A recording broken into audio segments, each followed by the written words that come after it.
નમસ્કાર, ગ્લોબલ એક્સપ્રેસમાં તમારું સ્વાગત છે. હું આપની સાથે ચેતન. આજના અમેરિકાના તારીખ 20 ઓગસ્ટ 2026ના અમેરિકાના મુખ્ય સમાચારોની વાત કરીએ તો વોલમાર્ટમાં ખરીદી કરવા ગયેલી ગુજરાતી મહિલાની પાર્કિંગમાંથી જ અચાનક ધરપકડ કરવામાં આવી છે. અમેરિકન નાગરિક દીકરો હોવા છતાં માત્ર 7 દિવસમાં ભારત ડિપોર્ટ થતા ખળભળાટ મચી ગયો છે. શું બાળકનું યુએસ સિટીઝનશિપ સ્ટેટસ પણ હવે માતા પિતાને ડિપોર્ટેશનથી નહીં બચાવી શકે કે શું? જાણો આ ચોંકાવનારો કિસ્સો શું કહે છે અમેરિકામાં ગુજરાતીઓનો. આ પછીના સમાચારોની વાત કરીએ તો અમેરિકન પતિ સાથે ફ્લાઇટમાંથી ઉતરતા જ એરપોર્ટ પરથી પત્નીની ફિલ્મી ઢબે ધરપકડ થઈ છે. પેન્ડિંગ ગ્રીન કાર્ડ છતાં 16 દિવસ જેલ અને પગમાં જીપીએસ ટ્રેકર કેમ લગાવવું પડ્યું? અમેરિકામાં વસતા ભારતીયો માટે આંખ ઉઘાડતો અને કાયદાકીય રહસ્યોથી ભરેલો અજીબ કિસ્સો સામે આવ્યો છે. તેમની ચર્ચા કરીશું. આ પછીના આગળના સમાચારોની વાત કરીએ તો ન્યૂ જર્સીમાં જે સિટી છે જર્સી સિટી, તેમાં 15.5 પ્રોપર્ટી ટેક્સ વધારાની તૈયારીથી ગુજરાતી મકાન માલિકોમાં ફફડાટ મચી ગઈ છે. શું વધતા ખર્ચ અને ભાડુઆતોના ફ્રોડ વચ્ચે લોકોએ પોતાના ઘર વેચીને પાયમાલ થવું પડશે કે શું?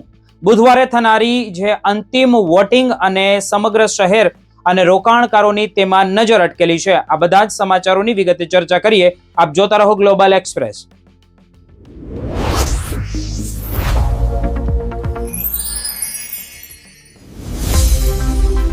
અમેરિકામાં રહેતા ભારતીય અને ખાસ કરીને ગુજરાતી પરિવારો આ સમાચારને સામાન્ય સમાચાર સમજીને આગળ ન વધતા, કારણ કે એક પરિવારની કહાની હવે એવા સવાલો ઊભી કરી રહી છે જેનો જવાબ અમેરિકામાં જે સ્ટેટસ વગર રહેતા દરેક વ્યક્તિએ જાણવો ખૂબ જરૂરી છે. ઉત્તર ગુજરાતની એક મહિલા જે પોતાના પતિ સાથે લગભગ 12 વર્ષ પહેલા ગેરકાયદેસર રીતે અમેરિકા ગઈ હતી. પોતાના 8 થી 10 વર્ષના દીકરા સાથે વોલમાર્ટ ખરીદી કરવા પહોંચી હતી, પરંતુ તેને કદાચ અંદાજ પણ નહીં હોય કે આ તેની અમેરિકામાં છેલ્લી ખરીદી બની શકે છે. પાર્કિંગ લોટમાંથી જ આઈસના એજન્ટોએ મહિલાની ધરપકડ કરી અને આશ્ચર્યજનક રીતે માત્ર 7 દિવસમાં તેને ઇમરજન્સી સર્ટિફિકેટ એટલે કે ઈસીના આધારે ભારત પરત મોકલી દેવામાં આવી હોવાના દાવાઓ સામે આવી રહ્યા છે. સૌથી ચોંકાવનારી વાત તો એ છે કે મહિલાનો પતિ પણ તે દિવસે સાથે જવાનો હતો, પરંતુ કામના કારણે છેલ્લી ઘડીએ ન ગયો અને આ રીતે ધરપકડથી તે બચી ગયો છે. મહિલાના દીકરા પાસે અમેરિકાની નાગરિકતા હોવાનું જણાવાઈ રહ્યું છે, છતાં માતા સાથે તેને પણ ભારત આવવું પડ્યું અને હાલ બંને ઉત્તર ગુજરાતના એક ગામમાં પોતાના ઘરે રહેતા હોવાનું કહેવાય રહ્યું છે. આ ઘટના અમેરિકામાં રહેતા ભારતીયો માટે એક મોટો સંદેશ એ આપે છે કે માત્ર અમેરિકન નાગરિક બાળક હોવું માતા પિતાને આપમેળે ડિપોર્ટેશનથી બચાવતું નથી. સામાન્ય માન્યતા છે કે બાળક અમેરિકામાં જન્મે અને તે યુએસ સિટીઝન બને એટલે માતા પિતા સુરક્ષિત થઈ જાય, પરંતુ આ માન્યતા સાચી અમેરિકામાં હવે નથી. બાળક સામાન્ય રીતે 21 વર્ષની ઉંમર પછી ચોક્કસ પરિસ્થિતિમાં માતા પિતાને સ્પોન્સર કરી શકે છે, પરંતુ ત્યાં સુધી માતા પિતાની ઇમિગ્રેશન સ્થિતિ અલગ અલગ મહત્વ ધરાવે છે. હવે વાત આપણે કરીએ કે અસાયલમની, કારણ કે અહીં પણ ઘણા ભારતીયો માટે મોટું જોખમ છુપાયેલું છે. અસાયલમ ફાઇલ કરવું કે ન કરવું એ વ્યક્તિગત કાયદાકીય પરિસ્થિતિ પર આધાર રાખે છે, અને માત્ર ડિપોર્ટેશનથી બચવા માટે ખોટો અસાયલમ કેસ કરવો ગંભીર પરિણામ પણ તમારી માટે લાવી શકે છે. ખાસ કરીને ખોટી માહિતી, બનાવટી દસ્તાવેજો અથવા તો ખોટા જે દાવા કર્યા હોય તે ભવિષ્યમાં ઇમિગ્રેશન કેસને વધુને વધુ તે મુશ્કેલ બનાવતો જાય છે. કલોલના એક યુવકનો કિસ્સો પણ આપણી સામે છે કે આ જ પરિવાર વિખોટા પડવાની ગંભીર અસર બતાવે છે. યુવક સ્ટુડન્ટ વિઝા પર અમેરિકા ગયો, પછી H1B મેળવ્યો અને પત્નીને ડિપેન્ડન્ટ વિઝા પર બોલાવી. ત્યારબાદ એક કેસમાં તેની ધરપકડ થઈ અને જેલમાંથી બહાર આવ્યા પછી તેનો કાયદેસર સ્ટેટસ ગુમાવ્યો હોવાના અહેવાલો સામે આવ્યા છે અને પત્નીએ પોતાના નામે અસાઇલમ કેસ કર્યો અને બાળકને જન્મ આપ્યો, પરંતુ બાદમાં યુવકને જૂના કેસના આધારે આઈસે પકડીને લગભગ 2.5 મહિના જેલમાં રાખ્યા બાદ ભારત ડિપોર્ટ કર્યો હોવાનો દાવો કરવામાં આવી રહ્યો છે. પત્નીને અસાઇલમ મળ્યું હોવા છતાં પરિવાર આજે પણ અલગ છે. એટલે અમેરિકામાં રહેતા ભારતીયો એક વાત ખાસ યાદ રાખજો કે જે ગુજરાતી હોય તે પણ તમારા immigration status, court case, work permit અને કોઈ પણ પેન્ડિંગ અરજીને હળવાશથી હવે પછી તમારે ન લેવી જોઈએ. અને SIJS જેવી ઇમિગ્રેશન કેટેગરીમાં ખોટા કાગળો કે બનાવટી કહાની બનાવીને લાભ લેવાનો પ્રયાસ તો ભવિષ્યમાં આખા પરિવાર માટે તે ગંભીર મુશ્કેલીઓ ઊભી કરી શકે છે. આજના સમયમાં અમેરિકામાં કાયદાકીય સ્થિતિ અંગે અંદાજ, વોટ્સએપ એપની વાતો કે કોઈ એજન્ટની ગેરંટી કે હું તમને અમેરિકા લઈ જ જઈશ તે નિર્ણય લેવાને બદલે યોગ્ય ઇમિગ્રેશન એટર્ની પાસે સલાહ લેવી જોઈએ, વકીલ પાસે સલાહ લેવી જોઈએ. તે સૌથી સુરક્ષિત રસ્તો ગણાય છે, કારણ કે એક નાની ભૂલથી વર્ષો સુધી બનાવાયેલું જીવન, પરિવાર અને ભવિષ્ય બધું એક સાથે જ જોખમમાં આવી શકે છે.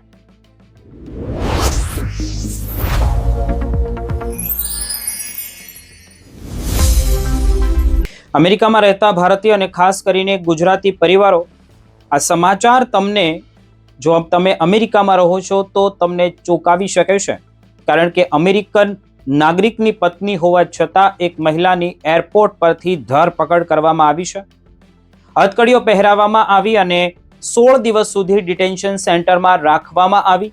સૌથી મોટો સવાલ તો એ છે કે આખરે એવું તો શું થયું કે પોતાના જ દેશના નાગરિક સાથે લગ્ન કરનાર મહિલાને આટલી કડક ઇમિગ્રેશન કાર્યવાહીનો સામનો કરવો પડ્યો.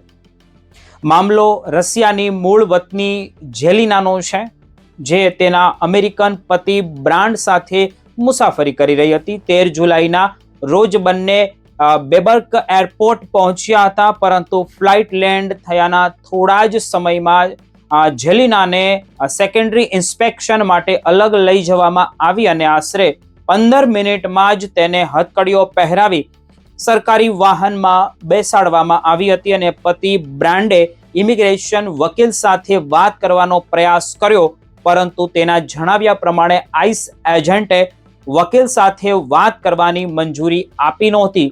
હવે અહીં જ સમગ્ર મામલો અમેરિકામાં રહેતા ભારતીયોને, ગુજરાતીઓને શા માટે સમજવો અને તેની માટે આ કિસ્સો શા માટે મહત્વનો છે તે એક રહસ્ય છે, તે હું તમને જણાવું.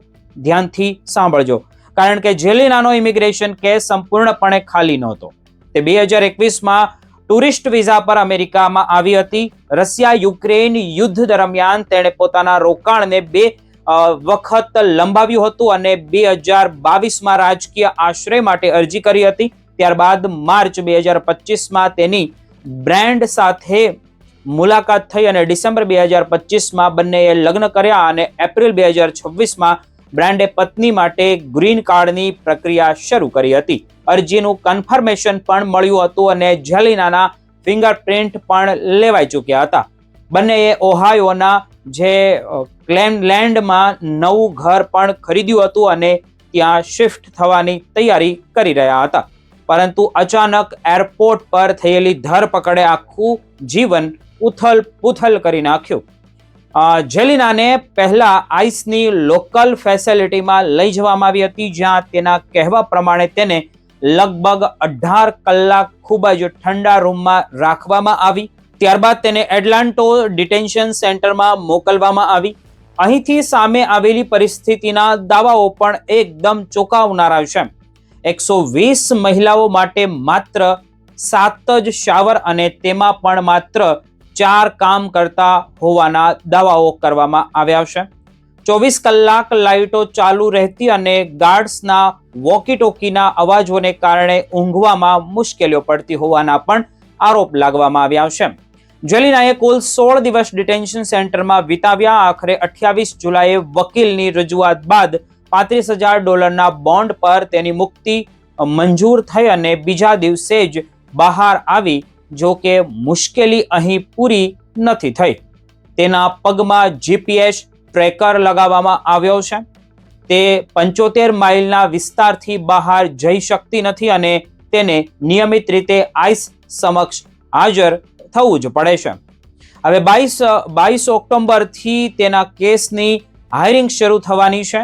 બીજી તરફ DHS નો દાવો છે કે જેલિનાના વિઝા ઓવરસ્ટે કર્યા હોવાથી ઇમિગ્રેશન કાયદા હેઠળ ગેરકાયદેસર રીતે અહીં રહી હતી અને વર્ક પરમિટ અથવા તો ગ્રીન કાર્ડની પેન્ડિંગ અરજીનો અર્થ આપમેળે કાયદેસર સ્ટેટસ મળતો નથી. પરંતુ જેલિનાના પતિનું એવું કહેવું છે કે તેણે ટ્રમ્પને અગાઉની ત્રણેય પ્રેસિડેન્શિયલ ચૂંટણીમાં મત આપ્યો હતો અને તેઓ ટ્રમ્પના સમર્થક હતા, પરંતુ પોતાની પત્ની સાથે બનેલી આ ઘટના પછી તેમનો ભ્રમ ભંગ થયો છે. અમેરિકામાં રહેતા ભારતીયો અને ગુજરાતીઓ માટે આ કિસ્સો એક મહત્વનો સંદેશ આપે છે. કોઈ પણ ઇમિગ્રેશન અરજી પેન્ડિંગ હોય, વર્ક પરમિટ હોય અથવા તો અમેરિકન નાગરિક સાથે લગ્ન થયા હોય તો પણ તમારી કાયદાકીય સ્થિતિને સંપૂર્ણપણે સમજવી અત્યંત જરૂરી છે, કારણ કે ઇમિગ્રેશનના મામલામાં એક નાની ભૂલ પણ મોટી મુશ્કેલીઓ ઊભી કરી શકે છે. અને જેલની કહાની, જે જેલિનાની કહાની છે, તે વાતની એક ગંભીર આપણને યાદ પણ અપાવે છે કે આપણે આવું થયું તો શું કરવું.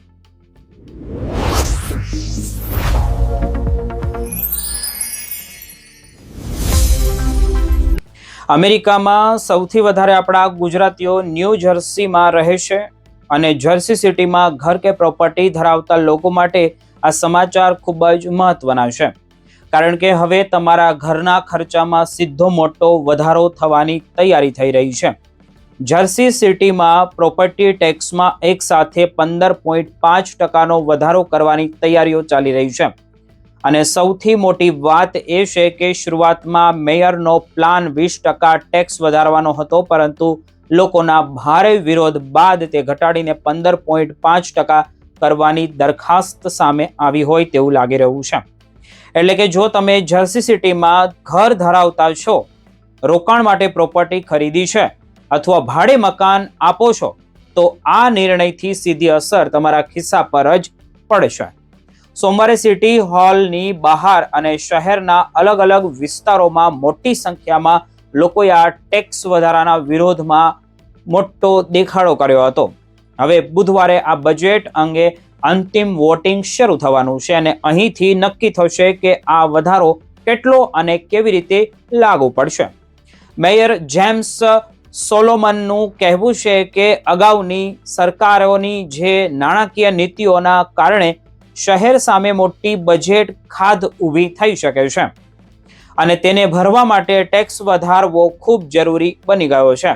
વહીવટી તંત્રનું એવું કહેવું છે કે જો ટેક્સ વધારવામાં નહીં આવે તો શહેરને કર્મચારીઓની સંખ્યા ઘટાડવી પણ પડી શકે છે અને પોલીસ, સફાઈ સહિતની જાહેર સેવાઓમાં પણ કાપ મૂકવાની ફરજ પડી શકે છે. આ ઉપરાંત જર્સી સિટીએ રાજ્ય સરકાર પાસેથી લીધેલી ઇમરજન્સી લોનની ચૂકવણી પણ કરવાની છે. પરંતુ બીજી તરફ સ્થાનિક રહેવાસીઓનો સવાલ એ છે કે વહીવટી તંત્રની નાણાકીય ભૂલોનો બોજ હવે સામાન્ય પરિવારો કેમ ઉઠાવશે, ખાસ કરીને એવા પરિવારો કે જેઓ પહેલેથી જ મોંઘવારી, વધતા મકાનના ઇન્સ્યોરન્સ, વીજળી પાણી અને રોજિંદા જીવનના અન્ય ખર્ચથી તે પરેશાન છે. ઘણા રહેવાસીઓનું કહેવું છે કે જો પ્રોપર્ટી ટેક્સમાં આટલો મોટો વધારો થશે તો લાંબા સમયથી જર્સી સિટીમાં રહેતા કેટલાક પરિવારો માટે અહીં હવે રહેવું જ મુશ્કેલ બની જશે. કેટલાક પરિવારો તો એવી ચિંતા પણ વ્યક્ત કરી રહ્યા છે કે વધતા ખર્ચના કારણે તેમને પોતાનું ઘર વેચીને અન્ય શહેર અથવા તો રાજ્યમાં જવાનું વિચારવું પડી શકે છે. અને હવે ગુજરાતી મકાન માલિકોની ચિંતા પણ વધી રહી છે. ત્યાં ગુજરાતી મકાન માલિક પણ ઘણા છે. કેટલાક ગુજરાતી મકાન માલિકોના જણાવ્યા અનુસાર જોઈએ તો તે મુજબ ભાડાના મકાનમાં ફ્રોડના કેસ પણ ચિંતાનો વિષય બની ગયા છે. કેટલાક ભાડુઆતો શરૂઆતના 4 થી 6 મહિના નિયમિત ભાડું ચૂકવે છે, ત્યારબાદ બહાના બનાવીને ભાડું બંધ કરી દેશે. મામલો કોર્ટ સુધી પહોંચે ત્યાંથી કેટલાક લોકો મકાન ખાલી કરીને રાતોરાત જ ગાયબ થઈ જાય છે અને માલિકને 3 થી 4 મહિનાનું ભાડું ગુમાવવાનો વારો આવે છે. હવે જો પ્રોપર્ટી ટેક્સ પણ વધશે તો મકાન માલિકો માટે મેન્ટેનન્સ, ઇન્સ્યોરન્સ અને ટેક્સનો કુલ ખર્ચ વધી શકે છે, જેમના કારણે ભાડામાં પણ વધારાનો બોજ લાગશે, એટલે કે તે ભાડું વધવાની પૂરેપૂરી શક્યતા દેખાઈ રહી છે. એટલે અમેરિકામાં રહેતા ગુજરાતી ભાઈ બહેનો, જો તમે જર્સી સિટીમાં ઘર ધરાવો છો અથવા તો અહીં પ્રોપર્ટીમાં રોકાણ કર્યું છે, તો બુધવારનું આ વોટિંગ તમારા માટે ખાસ મહત્વ બની શકે છે, કારણ કે આ નિર્ણય માત્ર શહેરના બજેટનો નથી, પરંતુ સીધી રીતે જોઈએ તો તમારા ઘરના ખર્ચ અને ભવિષ્યની આર્થિક ગણતરીને અસર કરી શકે છે. હવે જો 15.5% આ વધારો મંજૂર થાય છે, તો દરેક પ્રોપર્ટી માલિકે પોતાના આગામી બજેટનું ફરીથી આયોજન કરવું પડી શકે છે. ખાસ કરીને ફિક્સ આવક પર જીવતા સિનિયર સિટીઝન અને મિડલ ક્લાસ પરિવારો માટે આ વધારાનો બોજ વધુ ગંભીર બની શકે છે. તેથી હવે સૌની નજર બુધવારના અંતિમ વોટિંગ પર રહેશે.